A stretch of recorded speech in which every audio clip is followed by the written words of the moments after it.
Hey, so check out this HTML code. It's using the less than canvas greater than tag to set up a drawing area on a web page, kinda like a digital artboard.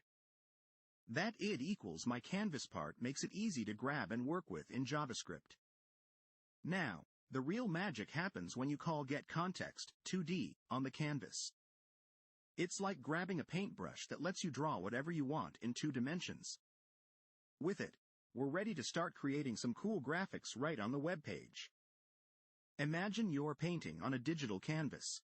Before you start, you pick your color, say, a bright orange. That's what we're doing with fill style. Now, with orange selected, we draw our first shape, a rectangle. Next, we decide on a vibrant green and paint another rectangle. Every time we change the color with fill style, it's like dipping our brush in new paint. Finally, we go for a striking blue and add one more rectangle to our growing collection of shapes. Each color brings our canvas to life. Picture a blank canvas where we can paint or draw anything we want. Now, think of it as a grid of pixels. In this digital canvas, our grid has a special starting point, the top left corner, which is our origin, marked as coordinates, 0, 0. When we want to place a shape, like our blue rectangle here, we use these coordinates to tell it exactly where to go. To get our red rectangle right at the center, we calculate the middle and adjust its position by half its size for a perfect fit.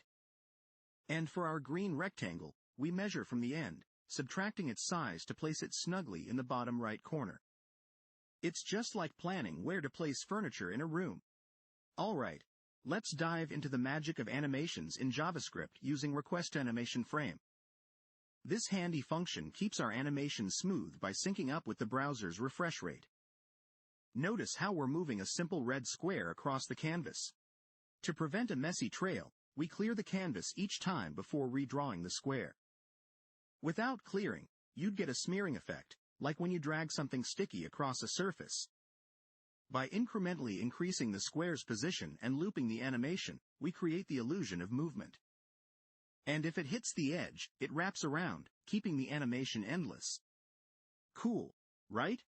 Imagine a virtual canvas where with a simple click, you can splash vibrant colors and bring it to life. That's what we're doing here. Using JavaScript, we've set up a canvas that listens for the click of a mouse, and each click triggers our draw circle function. When you click on the canvas, it calculates exactly where you clicked and draws a blue circle right there. It's like having a digital paintbrush where the computer screen is your canvas, and every click creates a new dot of color. Cool, right? In this part, we're adding some visual flair by loading an external image into our canvas.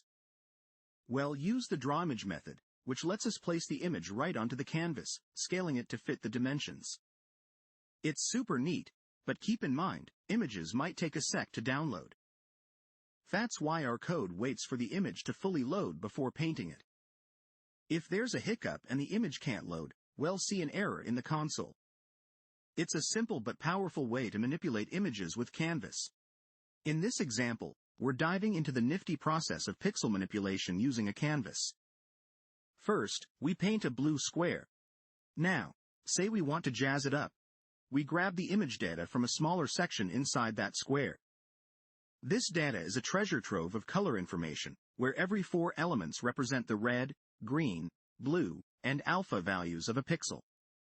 We loop through, inverting each color to create a cool effect.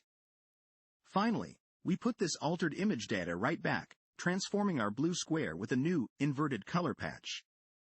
It's like digital magic. In this snippet, we're adding some flair to our canvas by writing text on it. We set up the font style and size, then center the text both horizontally and vertically. We choose a cool blue as our fill color and place our greeting, "Hello, Canvas," smack in the middle of the canvas. Just like that, we've got some eye-catching text that really pops. Managing the size of a canvas can be tricky, especially when you want it to fill the entire window and look sharp on high-res displays. So, to handle resizing smoothly, we update the canvas dimensions to match the window. We also consider the device pixel ratio, which keeps our drawing crisp by adjusting for the screen's pixel density. Every time the window size changes, we scale our context accordingly and redraw our content to maintain the right aspect ratio and avoid any distortion. Alright, so here's how you can save your masterpiece from the canvas to your computer. This little code snippet creates a snapshot of whatever you've painted, turning it into a base 64 string that's ready to become an image file. It's like a digital canvas selfie. Just remember, web security is pretty strict about this stuff.